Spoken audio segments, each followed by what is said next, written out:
Question 7 में है निम्न अभिक्रियाओं के लिए संतुलित रासायनिक समीकरण लिखिए। तो यहां पर कुछ समीकरण दिया हुआ है, इनको संतुलित करना है। सबसे पहला काम होगा इन सभी रासायनिक समीकरण में जो यौगिक का नाम दिया हुआ है उनको सूत्र के रूप में कन्वर्ट करना और तब उसको संतुलित करना। तो इस वीडियो में इन सभी समीकरण को बहुत ही आसानी से संतुलित करने वाले हैं। तो सबसे पहले दिया हुआ है कैल्शियम हाइड्रोक्साइड कार्बन डाइऑक्साइड के साथ अभिक्रिया करके कैल्शियम कार्बोनेट एवं जल बना रहा है। तो सबसे पहले इन सभी यौगिक का सूत्र लिख लेते हैं। तो कैल्शियम हाइड्रोक्साइड का सूत्र होता है CaOH2 प्लस कार्बन डाइऑक्साइड का सूत्र होता है CO2। ये दोनों अभिक्रिया करके क्या बना रहा है? Calcium carbonate. कैल्शियम कार्बोनेट का सूत्र होता है CaCO3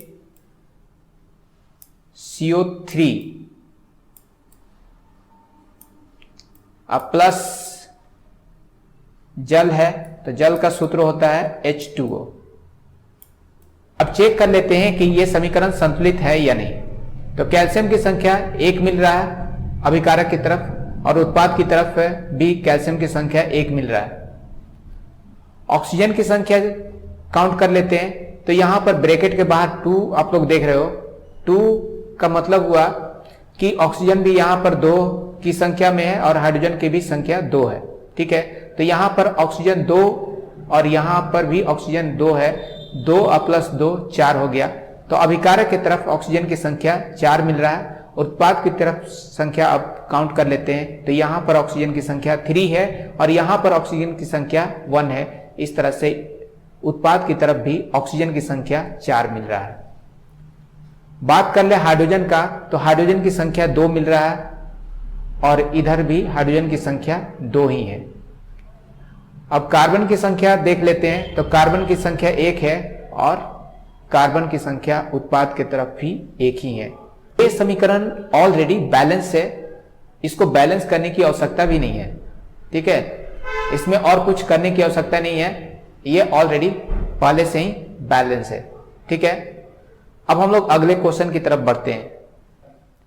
बी में दिया हुआ है जिंक सिल्वर नाइट्रेट के साथ अभिक्रिया करके जिंक नाइट्रेट और सिल्वर बना रहा है। तो सबसे पहले इनको सूत्र में कन्वर्ट कर लेते हैं। तो जिंक का सूत्र होता है Zn प्लस सिल्वर नाइट्रेट, तो सिल्वर नाइट्रेट का सूत्र होता है AgNO3 AgNO3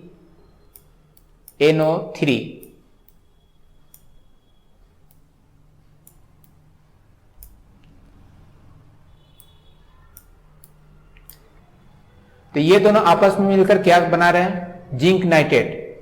तो जिंक नाइट्रेट का सूत्र होता है ZnNO3 का होल 2 अब प्लस सिल्वर, तो सिल्वर के हो गया Ag, सिल्वर के लिए हो गया Ag। अब इसको भी चेक कर लेते हैं, हो सकता है कि पहले से संतुलित हो तो हम लोग को संतुलित नहीं करना पड़ेगा। अभिकारक की तरफ जिंक की संख्या 1 है और उत्पाद की तरफ भी जिंक की संख्या 1 है। सिल्वर की संख्या 1 है और उत्पाद की तरफ भी सिल्वर की संख्या 1 मिल रहा है। नाइट्रोजन की संख्या अभिकारक की तरफ 1 है और उत्पाद की तरफ नाइट्रोजन की संख्या 2 मिल रहा है। अब यहां पर हम लोग को संतुलित करना पड़ेगा। संतुलित करने के लिए अभिकारक की तरफ जो सभी तत्व मिल रहा है उनको यहां पर लिखना होगा। तो जिंक मिला, जिंक को हमने लिख लिया Zn। सिल्वर मिल रहा है, सिल्वर को लिख लेते हैं Ag। नाइट्रोजन मिल रहा है, नाइट्रोजन लिखा हमने और ऑक्सीजन भी मिल रहा है। और सिल्वर, नाइट्रोजन, ऑक्सीजन किसी एक यौगिक के अंदर मिल रहा है, इसलिए इनको एक ग्रुप में कर लेंगे। अब उत्पाद की तरफ आते हैं, तो उत्पाद की तरफ हम लोग को जिंक देखने को मिल रहा है, नाइट्रोजन और फिर ऑक्सीजन, और ये सभी एक यौगिक के अंदर है, तो इन सबको एक ग्रुप में डाल देंगे। सिल्वर अलग है, सिल्वर को अलग ही रखेंगे। अब इन सभी तत्वों का नंबर काउंट कर लेते हैं। तो जिंक की संख्या कितना दिख रहा है? 1, तो यहां पर 1 लिखा जाएगा। सिल्वर की संख्या 1 है, तो 1 हमने लिखा। नाइट्रोजन की संख्या 1 मिल रहा है, 1 लिखा। और ऑक्सीजन की संख्या 3 है, तो 3 लिखा जाएगा। अब हम लोग उत्पाद की तरफ देखें, तो जिंक की संख्या 1 है, तो 1 हमने लिखा। ब्रैकेट के बगल में 2 देख रहे हो, 2 करने से होगा क्या कि नाइट्रोजन की संख्या 2 हो जाएगा और ऑक्सीजन की संख्या 3 2 जा 6 हो जाएगा। तो नाइट्रोजन की संख्या कितना है? 2 है, तो हमने 2 लिखा। और ऑक्सीजन की संख्या 6 है, तो यहां पर 6 लिखा जाएगा। और सिल्वर की संख्या 1 है, तो 1 लिखेंगे। अब हम लोग दोनों तरफ कंपेयर कर लेते हैं। तो जिंक इधर 1 है दिख रहा है, इधर भी 1 ही है। सिल्वर 1 मिल रहा है, इधर भी सिल्वर 1 ही है। नाइट्रोजन 1 मिल रहा है, लेकिन इधर नाइट्रोजन 2 है, तो इसको 2 से मल्टीप्लाई करना होगा। जब 2 से मल्टीप्लाई कर लेंगे तो सिल्वर हो जाएगा 2, नाइट्रोजन भी हो जाएगा 2, और ऑक्सीजन भी हो जाएगा 2 2 जा 6, तो ऑक्सीजन हो गया 6। अब फिर से हम लोग को कंपेयर करना होगा। तो सिल्वर की संख्या 2 हो गया, तो 2 हो गया, तो इधर सिल्वर को 2 से गुना करना पड़ेगा। तो इस तरह से सिल्वर हो गया 2। नाइट्रोजन की संख्या 2 है, अभिकारक की तरफ, उत्पाद की तरफ भी नाइट्रोजन की संख्या 2 ही मिल रहा है। ऑक्सीजन की संख्या अभिकारक की तरफ 6 है, उत्पाद की तरफ भी ऑक्सीजन की संख्या 6 मिल रहा है। अब दोनों तरफ देखा जाए तो सभी तत्वों की संख्या हम लोग को बराबर मिल रहा है। अब हम लोग इस समीकरण को संतुलित आसानी से कर सकते हैं। जिंक के साथ कोई नंबर मल्टीप्लाई नहीं हुआ है, इसलिए यहाँ पर कोई नंबर लगाने की आवश्यकता नहीं है। यहाँ पर हम लोग 2 लगा देंगे, क्योंकि यहाँ पर 2 से मल्टीप्लाई हुआ है, तो इसमें कुछ नंबर लगाने की आवश्यकता नहीं है। सिल्वर में सिर्फ 2 से मल्टीप्लाई कर देंगे सिल्वर को, तो अब ये समीकरण संतुलित हो जाएगा। तो अब आप लोग चेक कर सकते हो, अभिकारक और उत्पाद दोनों तरफ सभी तत्वों की संख्या बराबर मिलेगा। तो इस तरह से ये समीकरण बहुत ही आसानी से हम लोग संतुलित कर लिए। अब हम लोग अगला क्वेश्चन सी को संतुलित करते हैं। सी में दिया हुआ है एल्युमिनियम कॉपर क्लोराइड के साथ अभिक्रिया करके एल्युमिनियम क्लोराइड और कॉपर बना रहा है। एल्युमिनियम किसके साथ अभिक्रिया कर रहा है? कॉपर क्लोराइड के साथ। तो कॉपर क्लोराइड का सूत्र होता है CuCl2। ये दोनों आपस में अभिक्रिया करके क्या बना रहा है? Aluminium chloride. तो एल्युमिनियम क्लोराइड का सूत्र होता है AlCl3 और कॉपर दे रहा है Cu। कॉपर का सूत्र होता है Cu। अब चेक कर लेते हैं कि ये रासायनिक समीकरण संतुलित है या नहीं। तो एल्युमिनियम अभिकारक की तरफ 1 दिख रहा है और इधर भी उत्पाद की तरफ भी एल्युमिनियम की संख्या 1 मिल रहा है। कॉपर की संख्या देखें तो इधर 1 मिल रहा है और इस साइड भी कॉपर की संख्या 1 मिल रहा है। क्लोरीन की संख्या अभिकारक की तरफ 2 मिल रहा है और उत्पाद की तरफ 3 मिल रहा है।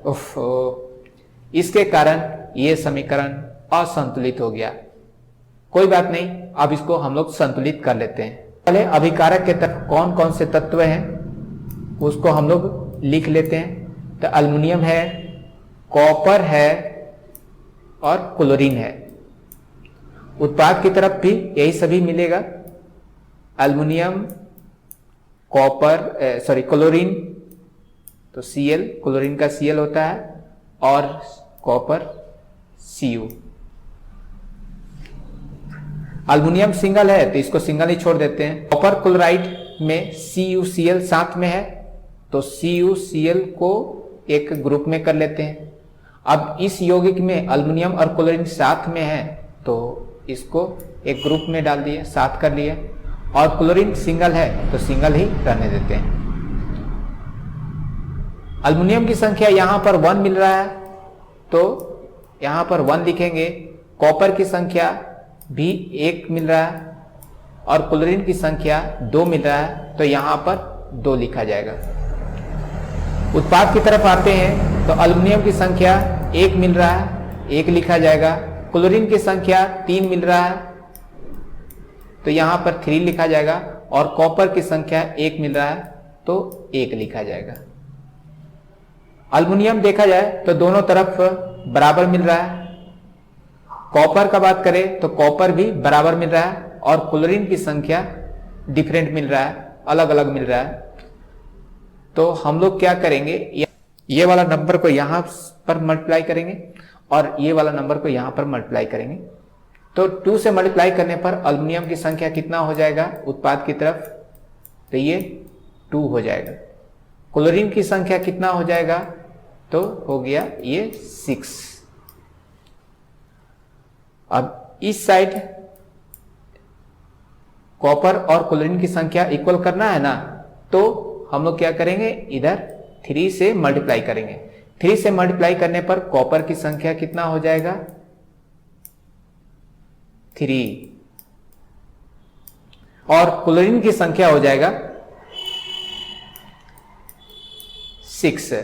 तो क्लोरीन की संख्या अभिकारक की तरफ और उत्पाद की तरफ दोनों इक्वल हो गया, और कॉपर की संख्या 3 है इधर, तो इसको भी 3 से मल्टीप्लाई करना होगा, तब कॉपर की संख्या हम लोग को 3 मिलेगा। तो ये 3 मिल गया। बात कर ले अल्युमिनियम का, तो अल्युमिनियम अभिकारक की तरफ अभी 1 मिल रहा है, इधर 2 मिल रहा है, तो यहां पर हम लोग को 2 से मल्टीप्लाई करना होगा। 2 से मल्टीप्लाई करने पर अल्युमिनियम की संख्या अब हो जाएगा 2। फिर से एक बार चेक कर लेते हैं, तो अल्युमिनियम की संख्या हो गया 2, अभिकारक की तरफ और उत्पाद की तरफ भी अल्युमिनियम की संख्या 2 मिल रहा है। कॉपर की संख्या 3 मिल रहा है और उत्पाद की तरफ भी कॉपर की संख्या 3 हो गया है। क्लोरीन की संख्या 6 मिल रहा है अभिकारक की तरफ, और उत्पाद की तरफ भी क्लोरीन की संख्या 6 मिल रहा है। तो इस तरह से अभिकारक और उत्पाद दोनों तरफ सभी तत्वों की संख्या बराबर मिल रहा है। अब हम लोग इस समीकरण को संतुलित कर लेते हैं। तो यहां पर 2 लगाया जाएगा क्योंकि अल्युमिनियम को यहां 2 से मल्टीप्लाई किया गया, और कॉपर क्लोराइड को 3 से मल्टीप्लाई किया जाएगा। अल्युमिनियम क्लोराइड को 2 से मल्टीप्लाई करना होगा क्योंकि यहां पर हम लोग 2 से मल्टीप्लाई किए हुए हैं, और कॉपर को 3 से मल्टीप्लाई करना होगा। अब यह समीकरण संतुलित हो गया, आप लोग चेक कर सकते हो। ये डी में जो रासायनिक समीकरण दिया हुआ है, अब इसको बैलेंस कर लेते हैं।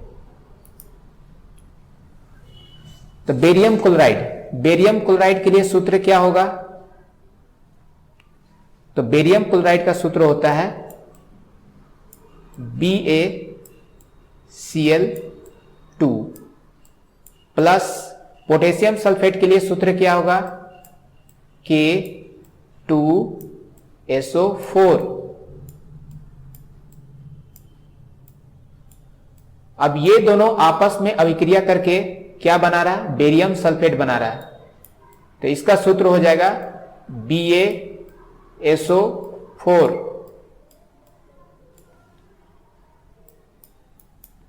और इसके साथ साथ पोटेशियम क्लोराइड भी बना रहा है। तो पोटेशियम क्लोराइड का हो जाएगा KCl। ठीक है, तो हम लोगों ने यहां पर जो समीकरण दिया हुआ है उनको सूत्र के रूप में कन्वर्ट कर लिए। अब चेक कर लेते हैं कि यह संतुलित है या नहीं। तो अभिकारक के तरफ बेरियम की संख्या कितना है 1 और उत्पाद की तरफ भी बेरियम की संख्या 1 है। क्लोरीन की संख्या 2 मिल रहा है, उत्पाद की तरफ क्लोरीन की संख्या 1 है। यही पता चल गया कि यह समीकरण बैलेंस नहीं है, संतुलित नहीं है। हम लोग को बैलेंस करना ही पड़ेगा। तो बैलेंस कर लेते हैं। अभिकारक के तरफ जो भी तत्व मिल रहा है उनको लिख लेते हैं। यहां पर बेरियम और क्लोरीन, ये A है, B है, और बेरियम और क्लोरीन एक यौगिक के अंदर मिल रहा है, तो इसको ग्रुप कर लेते हैं। अब हम लोग यहां पर आते हैं, तो यहां पर देखते हैं कि यहां पर क्या क्या है, पोटेशियम, सल्फर और ऑक्सीजन, ये तीनों एलिमेंट एक यौगिक के अंदर मिल रहा है, इसलिए हमने एक ग्रुप में कर लिया। अब उत्पाद की तरफ बेरियम, सल्फर और ऑक्सीजन मिल रहा है। इस यौगिक में क्या क्या है, बेरियम है, सल्फर है और ऑक्सीजन है। इनको एक ग्रुप में कर लेंगे। और बात कर ले यहां पर, तो यहां पर पोटेशियम और क्लोरीन देखने को मिल रहा है, तो पोटेशियम और क्लोरीन को लिख लेंगे और इनको एक ग्रुप में डाल देंगे। अब इनकी संख्या को काउंट कर लेते हैं। तो बेरियम की संख्या कितना मिल रहा है, बेरियम की संख्या 1 मिल रहा है, क्लोरीन की संख्या 2 मिल रहा है, तो यहां पर हम लोग 2 लिखेंगे। पोटेशियम की संख्या 2 मिल रहा है, तो यहां पर 2 लिखेंगे। सल्फर की संख्या 1 मिल रहा है, 1 लिखेंगे। और ऑक्सीजन की संख्या 4 मिल रहा है, तो 4 लिख लेंगे। अब उत्पाद की तरफ बेरियम की संख्या कितना मिल रहा है, 1, तो 1 लिखेंगे। सल्फर की संख्या 1 मिल रहा है और ऑक्सीजन की संख्या 4 मिल रहा है, 4 लिख लेंगे। यहां पर पोटेशियम की संख्या 1 है, 1 लिखा जाएगा। और क्लोरीन की संख्या भी 1 है, तो 1 लिखा जाएगा। दोनों तरफ कंपेयर कर लेते हैं। तो बेरियम की संख्या इधर 1 मिल रहा है, इधर भी बेरियम की संख्या 1 है। क्लोरीन की संख्या 2 है और इधर क्लोरीन की संख्या 1 है, तो हम लोगों को यहां पर 2 से मल्टीप्लाई करना होगा। तो इस तरह से क्लोरीन की संख्या अब कितना हो जाएगा, 2 हो गया। अब पोटेशियम की संख्या यहां पर 2 दिख रहा है, पोटेशियम की संख्या इधर भी 2 हो गया है। 2 से मल्टीप्लाई करने पर इन दोनों तत्वों की संख्या डबल हो जाएगा पहले की अपेक्षा, तो पोटेशियम भी 2 हो गया है। सल्फर की संख्या अभिकारक की तरफ 1 है और उत्पाद की तरफ भी सल्फर की संख्या 1 मिल रहा है। ऑक्सीजन की संख्या 4 है, अभिकारक की तरफ, उत्पाद की तरफ भी ऑक्सीजन की संख्या 4 मिल रहा है। अभिकारक और उत्पाद दोनों तरफ सभी तत्वों की संख्या हम लोग को बराबर मिल रहा है। तो अब हम लोग इस समीकरण को बैलेंस कर लेते हैं। तो इधर तो किसी नंबर से मल्टीप्लाई किया गया नहीं है, तो इन सभी यौगिक के साथ किसी भी नंबर से मल्टीप्लाई करने की आवश्यकता भी नहीं है। बेरियम सल्फेट में भी किसी नंबर से मल्टीप्लाई करने की आवश्यकता नहीं है, सिर्फ और सिर्फ KCl मल्टीप्लाई होगा। किससे, सिर्फ 2 से मल्टीप्लाई होगा। 2 से मल्टीप्लाई कर देने पर अब ये समीकरण संतुलित हो गया। तो इस तरह से आप लोगों ने देखा कि बहुत ही आसानी से किसी भी तरह का रासायनिक समीकरण को हम लोग संतुलित कर सकते हैं। हमारे चैनल पर क्लास 9 से क्लास 12 तक मैथ एंड साइंस का वीडियो अपलोड होते रहता है। यदि अभी तक इस चैनल को सब्सक्राइब नहीं किए हैं तो सब्सक्राइब कर ले, बगल में बेल का आइकन मिलेगा उसे भी प्रेस कर दे, ताकि हमारे प्रत्येक न्यू वीडियो का नोटिफिकेशन आप तक पहुंचता रहे।